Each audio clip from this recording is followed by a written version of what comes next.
Iedomājies bērnam, kurš tikko ir izgājis seksuālu vardarbību 3 gadu garumā. Nedod Dievs, tu kādam šo pastāstīs, mēs to pašu tur cietumā iesēdināsim. Šķiet, ka pasaule šobrīd skrien ātrāk nekā jebkāda pārmaiņas, izaicinājumi, nenoteiktība. Tā šķiet ir mūsu visu ikdiena. Kad man atrada, man piesējās 3 nedēļām pie gultas, man sāka sazāļot, cipu kā sodu. Bet fonā aug klusiņām cita problēma.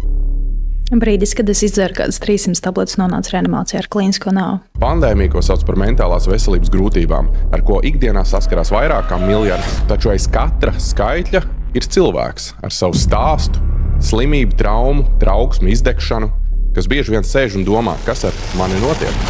Es ļoti strikti ienīdu savu sievišķo, savus orgānus, sevi, savu būtību. Es nespēju to pieņemt, man šķiet, ka tas ir bīstami. Šis podkāsts ir vieta godīgām sarunām, jo daloties mēs saprotam ne tikai sevi, bet arī to, ka neesam vieni. Tu pati esi vainīga pie saviem sūdiem, pati grib ārā. Lielākā kļūda, ko var darīt, ir nosodīt un pateikt, nē, tu visu izdomā. 18 gados man norauja jumtu, es pateicu, visu, es reāli gribu nomirt. Brīdī, kad tu dzer tās tabletes, tu šķiet, jā, visu, es esmu gatava nomirt, es reāli gribu aiziet no dzīves. Un tagad tu viņas izdzer, tagad tu jau saproti, ka viss, tavs sekundes ir skaitītas. Tu saproti, ka bāds, patiesībā es negribu nomirt, es vienkārši neesmu gatavs dzīvot šajā realitātē, dīlot ar šīm lietām.